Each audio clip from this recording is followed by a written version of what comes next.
Friends, welcome to my channel. अगर आप YouTube channel पर नए हो तो प्लीज मेरे चैनल को सब्सक्राइब कीजिए। नमस्कार बच्चों, आज हम कक्षा 5वीं में विषय हिंदी पाठ दूसरा फसलों के त्योहार के बारे में सीखेंगे। इस पाठ को पूरी तरह से समझेंगे कि भाई इसमें फसल से जुड़े कौन कौन से त्योहार हैं और इसके नीचे दिया गया स्वाध्याय को भी आज हम सॉल्व करेंगे। सारा दिन बोर्सी के आगे बैठकर हाथ तापते हुए गुजर जाता है। सारा दिन बोर्सी के आगे बैठकर हाथ तापते हुए गुजर जाता है। बोर्सी क्या होता है? बोर्सी मतलब एक तरह की अंगीठी होती है, छोटा सा चूल्हा होता है, ठीक है। उसके आगे हाथ तापने का मतलब ये होगा कि भाई ठंड का मौसम है। कहाँ तो खिचड़ी के समय धूप में गर्माहट की शुरुआत होनी चाहिए और यहाँ हम सूरज के इंतजार में आस लगाए बैठे हुए हैं। पूरे 10 दिन हो गए, सूरज लापता है। मतलब हम लोग बोर्सी के आगे हाथ ताप कर बैठे हुए हैं और अभी भी खिचड़ी के समय धूप में गर्माहट की शुरुआत होनी चाहिए, लेकिन हम तो यहाँ पर सूरज के इंतज़ार में बैठे हुए। मतलब कि इस मौसम में तो भाई सूरज में गर्मी होनी चाहिए, लेकिन अभी भी हम उसकी आस मतलब उसका इंतज़ार कर रहे हैं। आज सुबह तो रजाई से निकलने की हिम्मत नहीं हो रही थी। मतलब आज सुबह तो इतना ठंड था कि भाई रजाई से बाहर निकलने की हिम्मत नहीं हो रही थी। बाहर देखने से तो समय का अंदाज बिल्कुल नहीं हो रहा, लेकिन घर में हो रही चहल पहल अब पता चल रही है। रह रहकर कानों में भी कभी चापाकल के चलने और पानी के गिरने की आवाज़, तो कभी किसी के हाँक लगाने की आवाज़ आ रही थी। जब भाग के देख केरा के पत्ता आयल की ना, मतलब बाहर देखने से तो भाई समय का अंदाज़ा हमें बिल्कुल नहीं लग रहा भाई सुबह हुई है शाम हुई है क्या हुई, लेकिन भाई घर में चल रही चहल पहल, जो आपके घर में भी आवाज़ होती है ना, तो भाई आवाज़ उसके भाई इसके कानों में कौन सी आवाज़ आ रही? चापाकल के। चापाकल का मतलब क्या होता है? हैंडपम्प।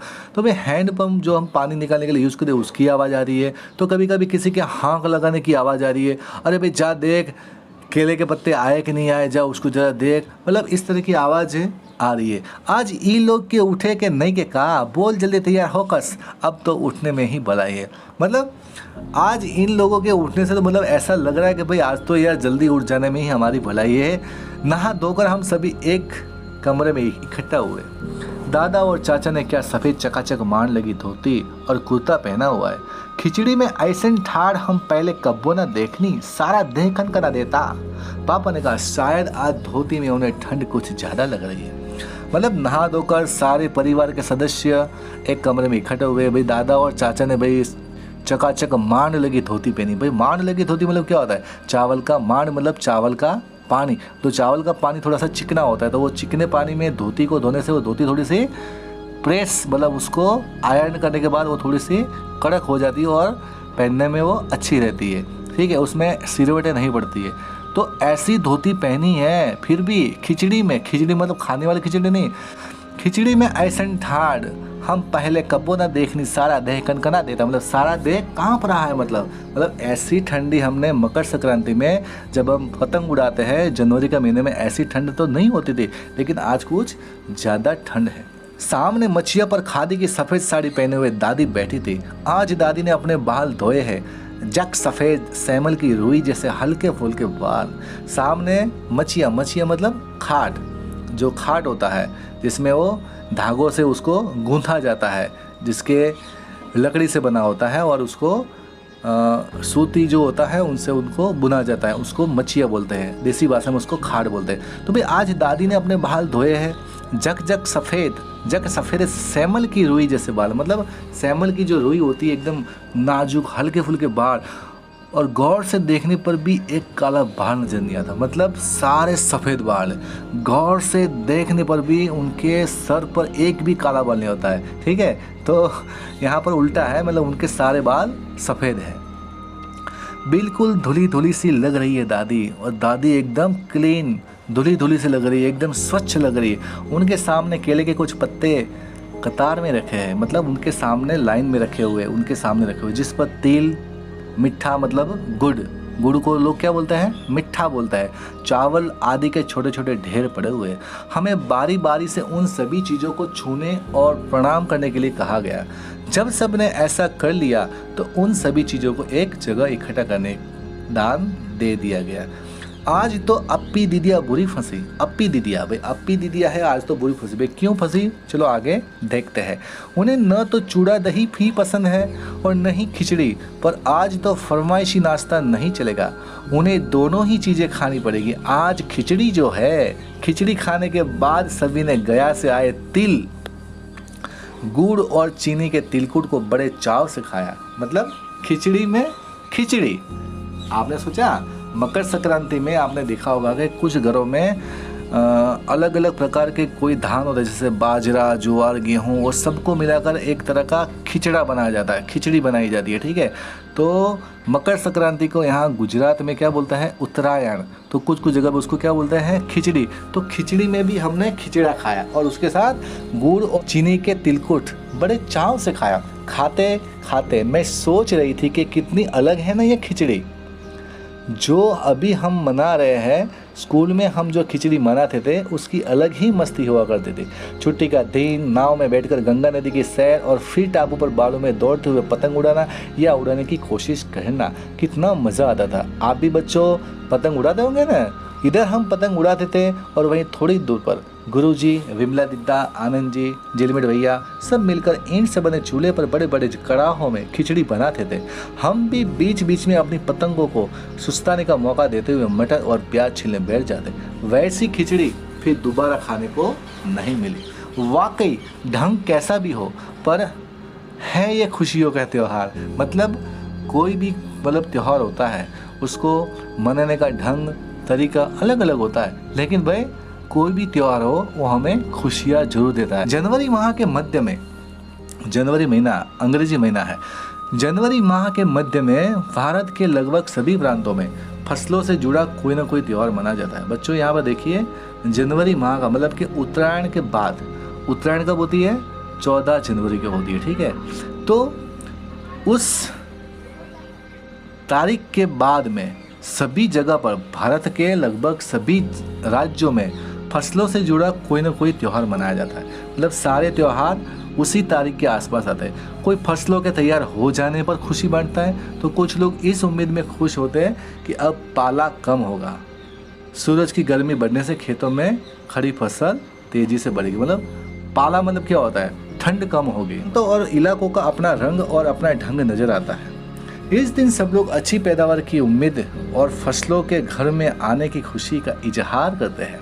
उत्तर प्रदेश, बिहार, मध्य प्रदेश में मकर संक्रांति या तिल संक्रांत, असम में बिहू, केरल में ओणम, तमिलनाडु में पोंगल, पंजाब में लोहड़ी, झारखंड में सरहुल, गुजरात में पतंग का पर्व सभी खेती और फसलों से जुड़े त्यौहार हैं। इन्हें जनवरी से मध्य अप्रैल तक अलग अलग समय मनाया जाता है। झारखंड में सरहुल बड़े जोशो खरोश के साथ मनाया जाता है। 4 दिनों तक इसका जश्न चलता रहता है। झारखंड में सरहुल मनाया जाता है और जिसका जश्न 4 दिनों तक इसका जश्न चलता रहता है। अलग अलग जनजातियाँ इसे अलग अलग समय में मनाती हैं। संथाल लोग फरवरी मार्च में, तो ओरांव लोग इसे मार्च अप्रैल में मनाते हैं। आदिवासी आम तौर पर प्रकृति की पूजा करते हैं। सरहुल के दिन विशेष रूप से साल के पेड़ की पूजा की जाती है। यही समय है जब साल के पेड़ों में फूल आने लगते हैं और मौसम बहुत ही खुशनुमा हो जाता है। स्त्री पुरुष दोनों ही ढोल मंजीरे लेकर रात भर नाचते गाते हैं। चारों ओर फैली हुई छोटी छोटी घाटियाँ, लंबे लंबे साल के वृक्षों का जंगल और वहीं आसपास बसे छोटे छोटे गांव, लिपि पुते करीने से बुहारे और सजाए गए अपने घरों के सामने लोग एक पंक्ति में कमर में बाहें डालकर नृत्य करते हैं। अगले दिन वे नृत्य करते हुए घर घर जाते हैं और फूलों के पौधे लगाते हैं। घर घर से चंदा मांगने की प्रथा है, पर चंदे में मालूम है क्या मांगते हैं, मुर्गा, चावल और मिश्री। मिश्री मतलब एक तरह का चीनी होता है, लेकिन आपने सुना होगा कि उसको दही के साथ खाते हैं। फिर चलता है खाने पीने और खेलों का दौर। तीसरे दिन जाकर पूजा होती है, जिसके बाद लोग अपने कानों में सरई का फूल पहनते हैं। सरई का फूल मतलब तीसरे दिन, ये सब त्योहार का जो तीसरा दिन होता है, उस दिन वो लोग अपने कानों में सरई का फूल पहनते हैं। दिन से वसंत ऋतु की शुरुआत मानी जाती है। धान की भी पूजा होती है। पूजा किया हुआ आशीर्वादी धान अगली फसल में बोया जाता है। मतलब धान की भी पूजा होती है। देखो भाई, यहाँ पर धान की पूजा होती है और पूजा किया हुआ जो आशीर्वादी धान है वो अगली फसल में बोया जाता है। तमिलनाडु में मकर संक्रांति संक्रांति या फसलों से जुड़ा त्यौहार पोंगल के रूप में मनाया जाता है। तमिलनाडु में मकर संक्रांति भी बोलते हैं या फिर फसलों से जुड़ा त्यौहार पोंगल भी के रूप में भी वहाँ पर मनाया जाता है। इस दिन खरीफ की फसलें चावल, अरहर, मसूर आदि कट कर घरों में पहुँचती है और लोग नए धान कूट कर चावल निकालते हैं। भाई देखो यहाँ पर तमिलनाडु में पोंगल के रूप में उसको मनाया जाता है, कुछ जगह पर खिचड़ी बोलते हैं, ठीक है। तो इस दिन खरीफ की फसलें जो होती है उनकी मतलब तमिलनाडु में जो खरीफ की फसलें क्या क्या होती है, चावल, अरहर, मसूर और ये आदि कट कर अपने घर में पहुंच जाती है और लोग उसको कूट कर उसके चावल निकालते हैं। हर घर में मिट्टी का नया मटका लाया जाता है जिसमें नए चावल, दूध और गुड़ डालकर उसे पकाने के लिए धूप में रख दें। देखो बच्चों, इसमें क्या करते हैं, मिट्टी का नया मटका लाते हैं, ठीक है। नया मटका लाने के बाद उसमें नए चावल, फिर उसमें दूध और गुड़, उसे पकाने के लिए धूप में रख देते हैं। भाई देखो, उसको मतलब पकाने के लिए आग पे नहीं, धूप में रखते हैं। हल्दी शुभ मानी जाती है, इसलिए साबुत हल्दी को मटके के मुंह के चारों ओर बांध देते हैं। मतलब साबुत हल्दी मतलब जिसको पिसी हुई नहीं लेकिन साबुत, मतलब पूरी की पूरी जो हल्दी होती है उसके मटके के चारों ओर बांधे। यह मटका दिन में 10:30-12 बजे तक धूप में रखा जाता है। ये मटका दिन में 10:30-12 बजे तक। जैसे ही दूध में उफान आता है और दूध चावल मटके से बाहर गिरने लगता है तो पोंगला पोंगल, पोंगला पोंगल, खिचड़ी में उफान आ गया, खिचड़ी में उफान आ गया। मतलब देखा ना बच्चों, आपको भी कुछ न लगा, मैंने भी ये पहली बार ऐसा सुना है कि भाई पोंगला पोंगल, पोंगला पोंगल मतलब खिचड़ी में उफान आया है। और इस तरह के स्वर वहाँ पर सुनाई देते हैं, ठीक है। दूसरी ओर गुजरात में पतंगों के बिना तो मकर संक्रांति का जश्न अधूरा ही माना जाएगा। आपने सुना होगा काय प्यो छय, इस तरह की आवाज़ें गूंज रही होती है। इस दिन आसमान की ओर यदि नज़र उठाए तो शायद हर आकार और रंग रूप की पतंगे आकाश में लहराते हुए मिले। प्रत्येक गुजराती, चाहे वह किसी भी धर्म, जाति या आयु का हो, पतंग उड़ाता है। हजारों लाखों पतंगों से सूर्य भी ढंग सा जाता है। मतलब कुमाऊं में मकर संक्रांति को गुगुतिया भी कहते हैं। इस दिन आटे और गुड़ को गूंथ कर पकवान बनाए जाते हैं। इन पकवानों को तरह तरह के आकार दिए जाते हैं, जैसे डमरू, तलवार, दाड़िम का फूल आदि। पकवान को तलने के बाद एक माला में पिरोया जाता है। माला के बीच में संतरा और गन्ने की गंडेरी फिरोई जाती है। यह काम बच्चे बहुत रुचि और उत्साह के साथ करते हैं। सुबह बच्चों को माला दी जाती है। बहुत ठंड के कारण पक्षी पहाड़ों से चले जाते हैं। उन्हें बुलाने के लिए बच्चे इस माला से पकवान तोड़ कर पक्षियों को खिलाते हैं और गाते हैं, कहुआ आवो, गुगुत आवो, ले कौवा बड़ो, मकई दे जा सोने का घड़ो, खा लई पूरी, मकई दे जा सोने की चूड़ी। मतलब इस तरह की कविता गाते हैं। इसके साथ ही जिस चीज़ की कामना हो वह मांगते हैं। है ना कितने अलग अलग अंदाज मकर संक्रांति को मनाने के। कहीं दूध, चावल और गुड़ की खीर बनती है तो कोई 5 प्रकार के नए अनाज की खिचड़ी बनाता है, जिसको खिचड़ा बोलते हैं यहाँ पर गुजरात में। कहीं कहीं लोगों का सैलाब नदी में स्नान के लिए उमड़ पड़ता है। लोग ठंड से ठिठुरते रहेंगे पर बर्फीले पानी में कम से कम एक डुबकी तो जरूर लगाएंगे। हाल यह होता है कि इन जगहों पर तिल रखने की भी जगह नहीं होती। तिल से याद आया, मकर संक्रांति के दिन पानी में तिल डालकर स्नान करना, तिल दान करना, आग में तिल डालना, तिल के पकवान बनाना विशेष महत्व रखता है। आपने भी देखा होगा बच्चों कि उत्तरायण के दिन मतलब मकर संक्रांति के दिन गुजरात में तिल से बनी हुई, गुजरात में नहीं लेकिन पूरे भारत में तिल से बनी हुई चीज़ें बनाते हैं और उसको खाते हैं। तुम्हारे घर या इलाके में इस त्यौहार को कैसे मनाया जाता है? इसे खिचड़ी, पोंगल, मकर संक्रांति या कुछ और कहा जाता है, या तुम फसलों से जुड़े कोई और त्यौहार मनाती हो? यदि तुम आपस में बात करो तो तुम्हें यह जानकर हैरानी होगी कि कई बार एक ही इलाके में रहने वाले लोग भी इस त्यौहार को अलग अलग ढंग से मनाते हैं। सबसे पहला है मौसम का अंदाज। 1, खिचड़ी में ऐसन जाड़ा हम पहले कब्बो ना देखने। यहाँ तुम खिचड़ी से क्या मतलब निकाल रही हो? यहाँ खिचड़ी से मतलब मकर संक्रांति से। हमने आपको पहले ही पाठ में बताया है, खिचड़ी मतलब वो खाने वाली खिचड़ी नहीं, लेकिन इसको मकर संक्रांति बोलते हैं। 2, क्या कभी ऐसा हो सकता है कि सूरज बिल्कुल ही ना निकले? अगर ऐसा हो तो क्या होगा बच्चों? अगर सूरज न निकले तो चारों ओर अंधेरा रहेगा और ठंड भी अधिक बढ़ जाएगी। बाहर देखने से समय का अंदाजा क्यों नहीं हो पा रहा था? जिनके पास घड़ी नहीं होती वे समय का अनुमान किस तरह से लगाते होंगे? फिर बाहर सूरज नहीं निकला था इसलिए समय का अंदाजा नहीं हो पा रहा था। जिसके पास घड़ी नहीं होती है वे समय का अनुमान सूरज को देखकर निकालते हैं। तुम्हारी जबान। आज ये लोग के उठे कि नहीं का मतलब आज ये लोग क्या उठेंगे नहीं, इसका मतलब ये होता है। ख, जब भाग के देख केरा के पत्ता आयल की ना, इसका मतलब क्या होता है? जहाँ भाग कर देख केले के पत्ते आए हैं या नहीं। भारत तेरे रंग अनेक, भारत तेरे रंग अनेक। विविधता हमारे देश की पहचान है। फसलों का त्योहार हमारे देश के विविध रंग रूपों का एक उदाहरण है। नीचे विविधता के कुछ और उदाहरण दिए गए हैं। 5-5 बच्चों का समूह एक एक उदाहरण ले और उस पर जानकारी इकट्ठी करे। जानकारी चित्र, फोटोग्राफ, कहानी, कविता, सूचना परक सामग्री के रूप में हो सकती है। हर समूह इस जानकारी को कक्षा में प्रस्तुत करे। तो यहाँ पर दिया गया है भाषा, भोजन, कपड़े, लोक कला, नया वर्ष, लोक संगीत। तो यहाँ पर आप देख सकते हैं भाषा। सबसे पहला है भाषा।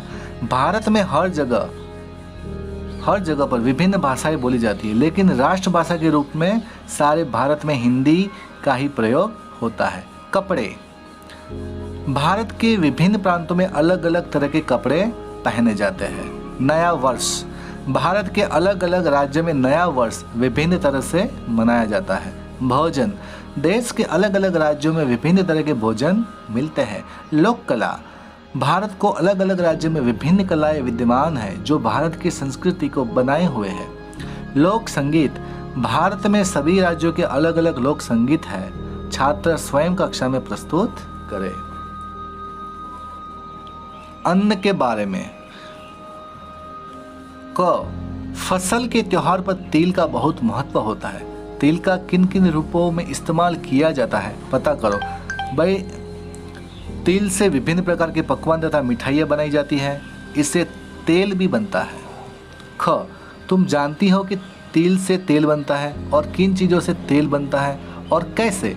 हो सके तो तेल की दुकान में जाकर पूछो। तिल से अतिरिक्त नारियल, सरसों, आंवला, मूंगफली, बादाम और फूलों से तेल बनता है। यह तेल मशीनों द्वारा निकाला जाता है। किसान और चीज़ों का सफ़र। किसान और खेती हम में से बहुत लोगों की जानी पहचानी दुनिया का हिस्सा नहीं है। विशेष रूप से शहर के ज़्यादातर लोगों को यह एहसास नहीं है कि हमारी ज़िंदगी किस हद तक इनसे जुड़ी हुई है।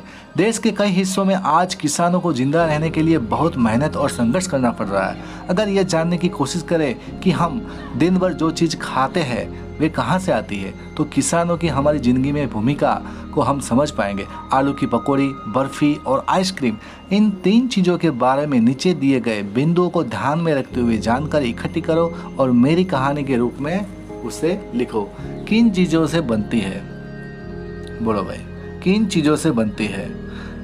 आलू की पकौड़ी आलू और बेसन से बनती है। बर्फ़ी खोए से बनती है। वह आइसक्रीम दूध से बनती है। इन चीज़ों का जन्म कहाँ होता है? इन चीज़ों का जन्म किसानों के घर में होता है। हम तक पहुँचने का उनका सफ़र क्या है?